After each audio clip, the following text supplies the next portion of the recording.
Good morning dear students. Myself Anurag Priyadarshi Vikas sir. आज विद्युत धारा में चौथे लेक्चर के रूप में आप लोगों के लिए बहुत महत्वपूर्ण टॉपिक कार्बन कलर कोडिंग या कार्बन कलर कोडिंग या कार्बन प्रतिरोध लेकर आया हूँ। ठीक है, सबसे पहले आप ये जानिए कि विद्युत धारा में जितने भी विद्युत परिपथ हैं सभी परिपथों में अगर प्रतिरोध का इस्तेमाल किया जाता है तो उसमें एक कलर कोड का इस्तेमाल होता है। आप अक्सर देखते होंगे विद्युत परिपथों में कि एक रंगीन धारी की एक पतली सी एक रंगीन धारी आपको दिखाई पड़ती होगी, जो कि कुछ इस प्रकार से होता है, जो कि मेरे हाथ में है। आप देख सकते हैं ये स्टार्टिंग में ये दो ऊपर नीचे हरे रंग की आपको रंगीन पट्टी दिखाई पड़ रही होगी। इसमें अलग अलग रंग भी आपको दिखाई दे रहा होगा, आप देख सकते हैं। इसे हम लोग इसका मान ज्ञात करना सीखेंगे कि आखिर ये जो कार्बन का बना हुआ प्रतिरोध है इसमें ये सब रंगीन धारियों का क्या अर्थ है। ये बहुत आसान होता है और ये सीखने का मतलब है कि आपको कम से कम 1 या 2 नंबर श्योर एग्जाम में मिलेगा। तो कार्बन कलर कोडिंग में हम इसको डिकोड करेंगे लास्ट में, लेकिन सबसे पहले देखेंगे कि ये किया कैसे जाता है। तो कार्बन कलर कोडिंग पढ़ने के लिए सबसे पहले हमें एक टेबल की आवश्यकता होती है, जिसमें या जिसके जरिए हम क्या करते हैं कि कलर को डिकोड करते हैं। तो वो टेबल क्या है वो हम देखेंगे। सबसे पहले रंगों को इसे एक ट्रिक के माध्यम से हम लोग याद रखते हैं। ट्रिक कुछ इस प्रकार है। ट्रिक है बीबी रॉय। बीबी रॉय एक नाम है किसी व्यक्ति का, ठीक है, जो कि ग्रेट ब्रिटेन के हैं। बीबी Roy, great Britain, very good wife की बीवी अच्छी है। तो ये ट्रिक है जिसके जरिए हम लोग रंगों को याद रखते हैं। तो कौन कौन सा रंग है वो हम लोग देखेंगे। चलिए स्टार्ट करते हैं फ्रॉम द बिगिनिंग। सबसे पहले टेबल में हम लोग लिखेंगे कलर के बारे में, ठीक है। तो यहाँ पर बी से आपका सबसे पहले हो गया ब्लैक, ये बी से हो गया ब्राउन, आर से हो गया रेड, ओ से हो गया ऑरेंज, वाई से हो गया येलो, जी से हो गया ग्रीन। इसमें आप स्टार्टिंग से देखते जा रहे होंगे कि जो भी आपका पहला अक्षर है उससे हम कलर का नाम लिख रहे हैं, ठीक है। यहाँ पर फिर एक बी आया, इसका मतलब हो गया ब्लू। यहाँ पर जो वी नजर आ रहा है ये हो गया आपको वायलेट। जी का मतलब यहाँ हो गया ग्रे, और ये डब्लू का मतलब हो गया वाइट, ठीक है। तो ये सब कुछ एक कलर है जो कि आपको इसमें मिलेगा। इसके अपार्ट या इसके अलावे 3 धारियां आपको देखने को मिलती है। वो 3 धारियां कौन कौन सी हैं? सबसे पहले हम लिख लेंगे गोल्डन, उसके बाद सिल्वर, और तीसरा नो कलर या कोई रंग नहीं। तो इन सब नंबरों का हम क्या करेंगे कि इन सभी नंबर का हम स्टार्टिंग से अंक या मान लिखेंगे।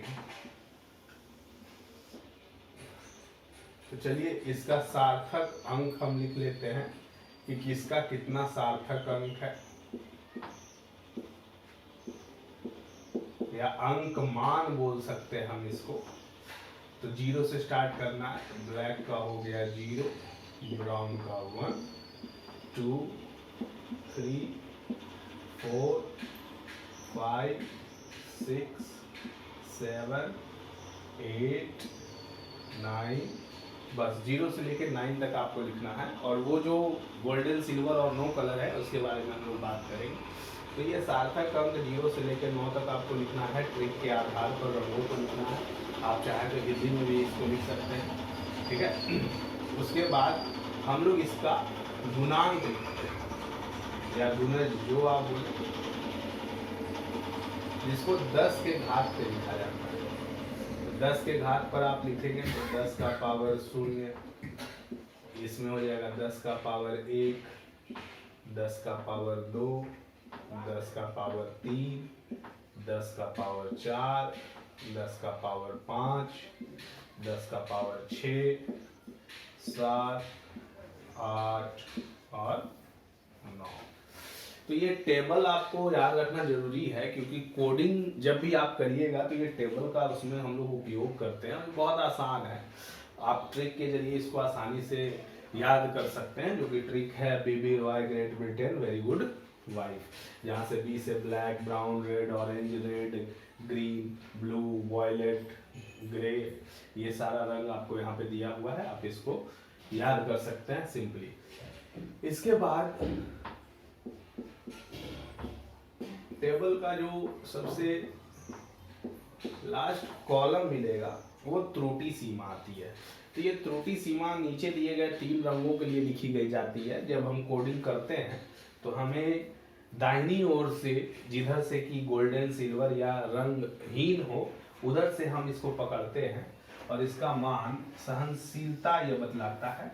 अगर ये गोल्डन हो तो ±5% लिखते हैं इसकी सहनशीलता या त्रुटि सीमा। सिल्वर है तो ±10% लिखते हैं, और रंगहीन हो तो ±20% लिखा जाता है। तो ये त्रुटि सीमा हो गई। तो कार्बन कलर कोडिंग जब भी हम पढ़ते हैं इलेक्ट्रिसिटी में, तो ये जो सेक्शन है, ये डिकोडिंग या तो 1 मार्क्स में आपको पूछा जाएगा या तो 2 मार्क्स में। बहुत इजी टॉपिक है, बस ट्रिक के जरिए आपको इसको ध्यान रखना है। अब आप पूछ सकते हैं सर इसको डिकोड कैसे करेंगे। तो इसके लिए रूल है, जो कि रूल 3 या 4 रूल आपको याद रखने होते हैं टेबल की सहायता से ही। तो हम वो रूल या नियम आपको लिख देते हैं, फिर एक एक करके हम लोग देखें। तो रूल, फर्स्ट रूल, पहला रूल है, आपको कार्बन प्रतिरोध को दाहिनी ओर से, यानी कि जिधर गोल्डन, सिल्वर या रंगहीन हो, उस तरफ से आपको कार्बन प्रतिरोध को पकड़ना है, ठीक है। और उधर से पहली और दूसरी, अगर मान लीजिए कि हम एक कार्बन प्रतिरोध कुछ इस तरह से लेते हैं,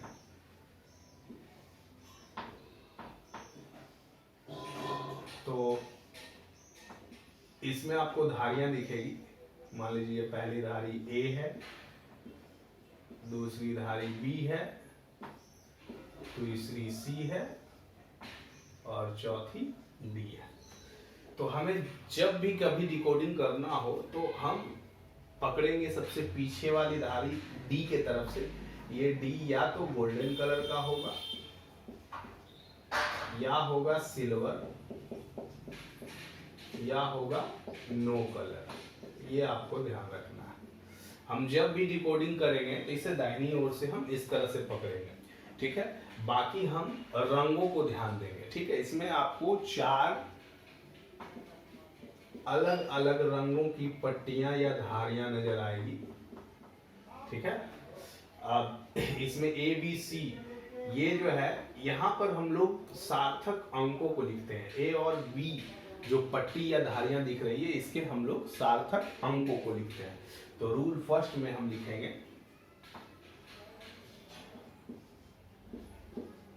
संकेंद्रीय, मान लेते हैं हम रंग ले लेते हैं रेड, रेड, यहाँ पर हम ले लेते हैं येलो और यहाँ ले लेते हैं गोल्डन, ठीक है। अंतिम में इसको हम लोग डिकोड करेंगे। तो पहला रूल है संकेंद्रीय वलयों या धारियों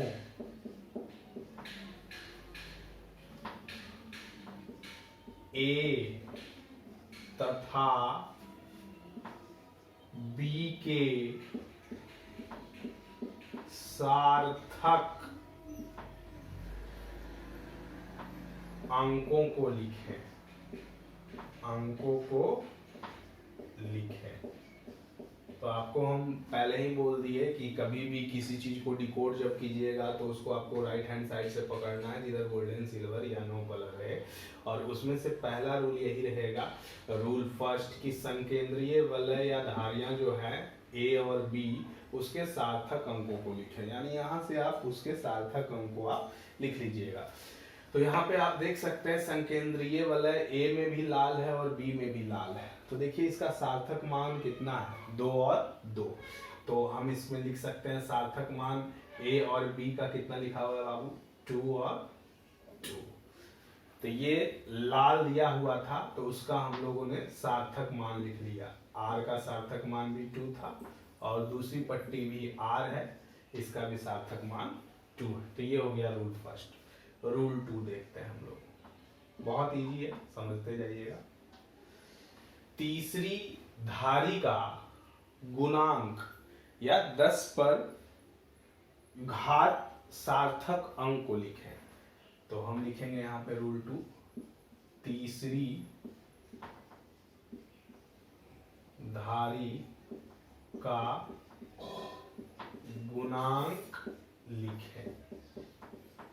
तो तीसरी धारी कौन सी है बाबू, ये एलो है। तो एलो का जरा सा गुणांक आप देख लें कि एलो का गुणांक कौन सा है, ये हो गया 10 का पावर 4, ठीक है।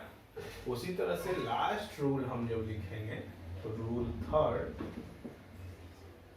इसमें हम लोगों को गोल्डन सिल्वर और नो कलर जो दिया गया उसका त्रुटि सीमा लिखना होता है। तो हम लिखेंगे चौथी धारी की त्रुटि सीमा लिखें। तो इसमें हम लोगों ने कौन सा कलर लिया है, गोल्डन। तो गोल्डन की त्रुटि सीमा कितनी हो जाएगी, ±5%। तो अगर हम लोग ये रूल को एक साथ करके लिखें, कोई पूछे कि ये जो कार्बन प्रतिरोध दिया गया है इसका कितना आंसर होगा, क्या इसका मान होगा, तो इसका आंसर देखिए रूल के हिसाब से। सबसे पहली दोनों धारियों का संकेंद्रीय वलयों का आपको सार्थक अंक लिखना है। तो लाल का सार्थक अंक हो गया 2, 2 और तीसरी धारी का गुणांक लिखना है जो है 10 का पावर 4, इसको ओम में लिखेंगे और प्लस माइनस गोल्डन का हम लोग त्रुटि सीमा कितना लिख देंगे, 5%। तो ये हो गया कार्बन कलर कोडिंग। एक बहुत ही आसान तरीके से हम लोगों ने समझने का ऐसे कोशिश किया। मैं फिर से आपको इसको रिकॉल कर देता हूं ताकि जो बच्चे पहली बार में समझने में थोड़ा दिक्कत हुआ होगा जिन्हें, वो आसानी से समझ सके। बहुत आसान है ये। चलिए तो स्टार्ट करते हैं फिर से। कार्बन कलर कोडिंग यानी कि विद्युत परिपथ में या इलेक्ट्रॉनिकी में आप जितने भी प्रतिरोध देखते हैं वो या तो क्रीम कलर की या हरी या काली कार्बन की बनी होती है, उनमें रंगीन धारियां नजर आती हैं जो कि कुछ इस प्रकार से आपको दिखाई देता है। और अगर आप वो नहीं देखें तो आप देख सकते हैं वो कुछ इस प्रकार की रहती है, जैसा कि मैंने आपको वीडियो के स्टार्टिंग में ही दिखाया था। इस पर रंगीन धारियां आपको देखने को मिलेगी। ये अलग अलग रंग की होती हैं, कहीं कहीं ये आपको क्रीम कलर की होगी, कहीं हरा, कहीं काला। तो क्वेश्चन उठता है कि ये प्रतिरोध का मान क्या होता है। तो प्रतिरोध का मान आपको ज्ञात करने के लिए एक ट्रिक की जरूरत होती है। ट्रिक है बीबी रॉय। बीबी रॉय एक नाम है जो कि ग्रेट ब्रिटेन के हैं, जिनकी बीवी बहुत अच्छी है, वेरी गुड वाइफ। सबसे पहले हम लोग इससे रंगों को लिखते हैं। कलर हो गया black, brown, red, orange, yellow, green, blue, violet, grey, white. इसमें पहला जो अक्षर है इससे हम लोगों ने रंगों को लिख दिया, ठीक है। और नीचे चौथी धारी के लिए 3 अलग रंग जोड़ते हैं जो कि है गोल्डन, सिल्वर और नो कलर यानी कि रंगीन। उसके बाद हम लोग रंगों का सार्थक अंकों को लिखते हैं। सार्थक अंक हो गया 0, 1, 2, 3, 4, 5, 6, 7, 8 और 9। इसके बाद हम लोग ये सार्थक अंकों को 10 के पावर घात पर लिखते हैं, जिसे गुणांक कहा जाता है या 10 का गुणज कहते हैं। और त्रुटि सीमा इन तीनों रंगों की ±5%, 10% और 20% होती है। तो ये टेबल जब आप लिख लेंगे या याद कर लेंगे तो बहुत सिंपल हो जाता है। इसके 3 सिंपल से रूल हैं डिकोडिंग के। पहला रूल क्या है कि आपको जो 4 धारियां दिखाई देंगी, इसमें आपको हमेशा पकड़ना है गोल्डन, सिल्वर या नो कलर वाले साइड से। आपको पहली और दूसरी धारियों का सार्थक अंकों का मान लिख लेना है। जो भी 2 धारी दी गई उसके सार्थक अंकों का मान लिखना है। तीसरी धारी का गुणांक लिख लेना है, यानी 10 का पावर घात को लिख लेना है। और चौथी धारी जो है बाबू, इसमें आपको त्रुटि लिख लेना है। फिर सबको साथ में आपको जोड़ करके आंसर कर देना है। तो ये तरीका होता है जो कि हम डिकोडिंग कर सकते हैं कार्बन के कलर कोड को। अब हमने आपको पहले ही बोला था कि जो कार्बन प्रतिरोध मेरे पास है उसका भी डिकोडिंग हम लोग जाते जाते करेंगे। तो चलिए हम लोग देखते हैं, तब तक आप इसे देख लें, कहीं कोई दिक्कत है तो आप पूछ सकते हैं। हम उम्मीद करते हैं कि इसमें कहीं आपको कोई दिक्कत नहीं रहा होगा। फिर भी आपको अगर कोई दिक्कत है तो आप इसमें पूछ सकते हैं कहीं भी कोई भी चीज़। तो हम लोग दूसरे क्वेश्चन की ओर बढ़ते हैं। चलिए देखते हैं दूसरा सवाल, जो कि मेरे पास प्रतिरोध है उसका हम डिकोड करने जा रहे हैं। तो देखते हैं।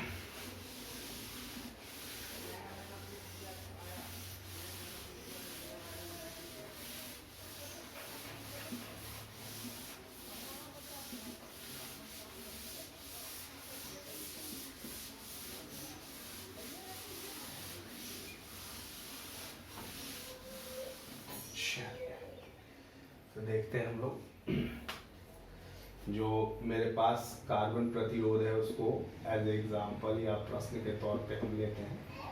मेरे पास जो धारियां दी गई है इसमें रंग है आपका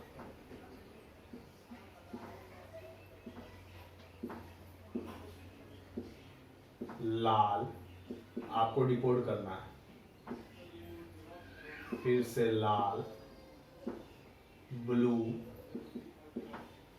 और अंतिम धारी है गोल्डन।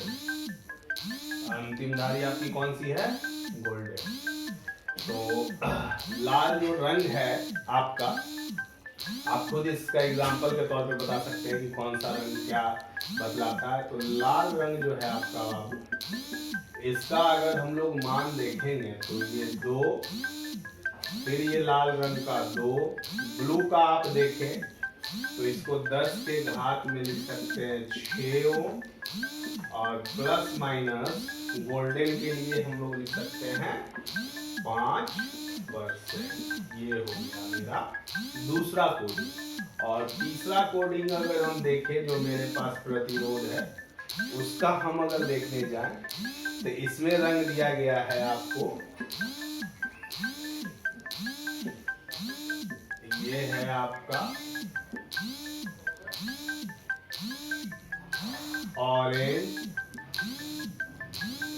ग्रीन, ब्लू और सिल्वर।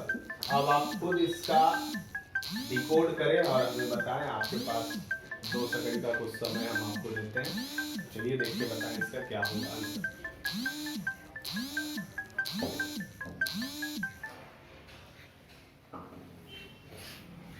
ऑरेंज हो गया, ग्रीन हो गया, ब्लू हो गया और सिल्वर। आपको इसका मान टेबल के मदद से बताना है। चलिए सबसे पहले हम लोग रूल देखते हैं। तो पहली और दूसरी धारी का हमें सार्थक अंक लिखना है। तो ऑरेंज का सार्थक अंक देखें कितना है? 3। तो ये हो गया 3। ग्रीन का सार्थक अंक देखें कितना है बाबू? 5। ठीक है। तो गुणांक 10 का गुणज लिखते हैं। ब्लू का जरा देख लें तो गुणांक हो जाएगा 10 का पावर 6 ओम, और सिल्वर का त्रुटि सीमा हो जाएगा 10%। तो ये हो गया आपका कार्बन कलर कोडिंग। अगर इसमें कहीं कोई आपको दिक्कत हो तो आप मुझसे पूछ सकते हैं। ऐसे मुझे उम्मीद है कि आप ये टॉपिक समझ गए होंगे। एक आसान सा टॉपिक है जिसको समझने में आपको कोई परेशानी नहीं होगी। अभी तक हम लोग जो भी टॉपिक देख रहे हैं विद्युत धारा में, सब 1 मार्क 2 मार्क्स या कभी कभी जो 3 मार्क्स में प्रश्न आते थे वो सब है। इसके जस्ट बाद हम लोग किरचॉफ का नियम, उसके बाद 5 नंबर वाले सेक्शनों को देखेंगे, जैसे कि व्हीटस्टोन ब्रिज, ठीक है, आपका पोटेंशियोमीटर, ठीक है, आपका मीटर ब्रिज। बहुत आसान टॉपिक है ये सब भी। ये ओवरऑल चैप्टर ही बहुत आसान है। मन में अगर कुछ भी आपका दुविधा हो तो आप मुझे कॉल कर सकते हैं, पूछ सकते हैं इनडायरेक्टली। तो चलिए, इसके बाद एक और 2 नंबर का टॉपिक इसमें पूछा जाता है, वो हम लोग देखते हैं।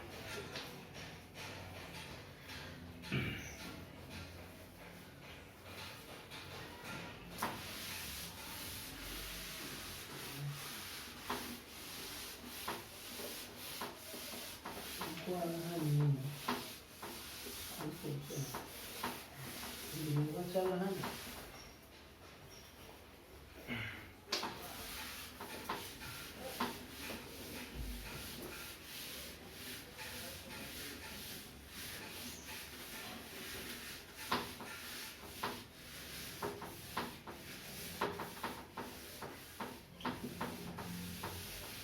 अभी तक जो टॉपिक हम लोगों ने पढ़ा वो सब बहुत इजी और आसान टॉपिक्स हैं, और ऐसे विद्युत धारा पूरा ही बहुत आसान है। इसमें कोई भी ऐसा टॉपिक नहीं है जो कि आपको समझने में प्रॉब्लम हो या दिक्कत हो।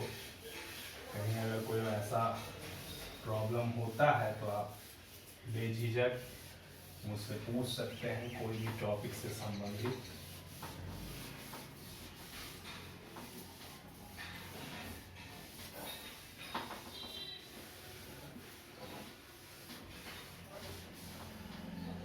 चलिए अब देखते हैं, एक छोटा सा टॉपिक था अति चालक, जो कि लास्ट क्लास में महत्वपूर्ण पदों में बच गया था, जिसको हम कवर कर देते हैं ताकि आपको अगर पूछे कोई तो आप उसको बता सकें। एक छोटा सा टॉपिक है जिसको कि हम लोग अति चालक बोलते हैं। चलिए देखते हैं अति चालक क्या है। अति चालक, ठीक है, इंग्लिश में इसको बोलते हैं सुपर कंडक्टर्स। अति चालक या सुपर कंडक्टर्स क्या है? तो ये एक ऐसे पदार्थ होते हैं जिसपे कि अगर एक बार आप विद्युत धारा देकर प्रवाहित करके परिपथ में छोड़ दे तो कई एक दिनों, सप्ताह या महीनों तक भी उसमें धारा प्रवाहित होती रहती है। अभी तक दुनिया के सभी देश इस पे शोध कर रहे हैं। हमारे भारतवर्ष में भी अतिचालक पर शोध हो रहा है 2 जगहों पे। इसके बारे में हम बात करेंगे। सर्वप्रथम अतिचालक के बारे में 1911 में नीदरलैंड के एक वैज्ञानिक थे, उनका नाम था कैमरलिंग ओन्स। 1911 में कैमरलिंग ओन्स नामक वैज्ञानिक ने अतिचालक के बारे में बतलाया था। ये अतिचालक होता क्या है, वो क्या बोले थे। तो कोई आपसे अगर पूछे अतिचालक का परिभाषा तो आप बोलेंगे वैसे पदार्थ जिनकी प्रतिरोधकता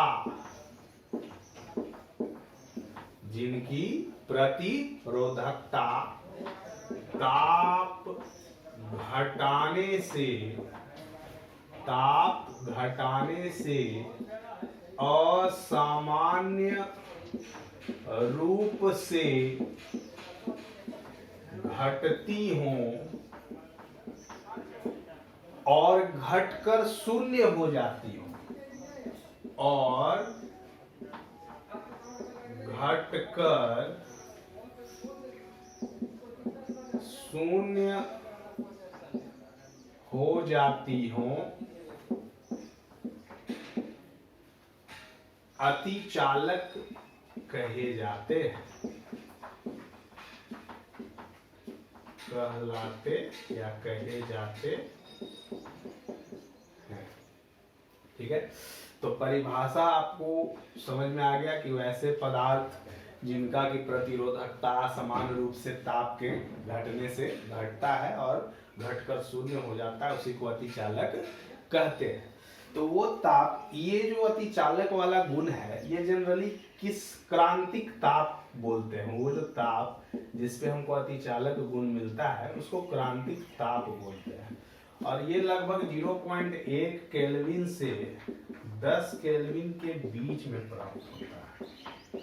कोई आपसे अगर पूछ दे कि अतिचालक वाला जो गुण है वो किस ताप में मिलता है, तो उसको उस ताप को क्रांतिक ताप बोलते हैं, जिसका मान 0.1 केल्विन से 10 केल्विन के बीच में है।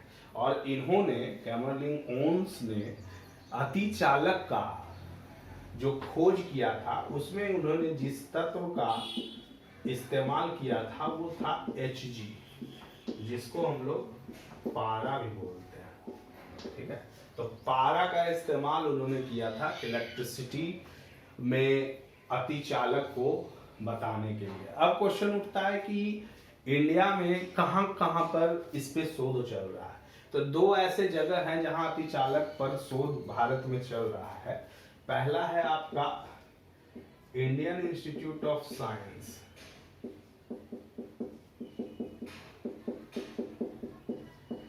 इंस्टीट्यूट ऑफ साइंस, ये बेंगलोर में है, जहां पर कि शोध चल रहा है अतिचालक पर। और दूसरा है NPL, जिसको बोलते हैं नेशनल फिजिक्स लेबोरेटरी, दिल्ली में नेशनल फिजिक्स लेबोरेटरी, इसको शॉर्ट में हम लोग NPL बोलते हैं, ये न्यू दिल्ली में।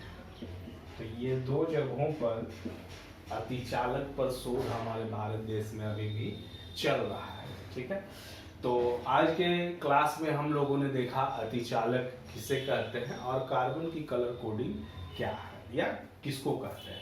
तो कार्बन की कलर कोडिंग और ये जो टॉपिक है ये सब 2 मार्क्स के सेक्शन को हमारे पूरा करते हैं। इसके बाद अगला जो क्लास होगा वो बहुत महत्वपूर्ण होगा, जिसमें हम लोग पढ़ेंगे किरचॉफ के नियम के बारे में, जिसमें दोनों नियम होंगे किरचॉफ के, बहुत महत्वपूर्ण है। उसी पे आधारित हमारे आने वाले 5 मार्क्स के सारे सेक्शन रहेंगे। ठीक है, तो तब तक के लिए अगर कोई क्वेश्चन या क्वेरी आपको हो तो आप मुझे कांटेक्ट कर सकते हैं। Thank you.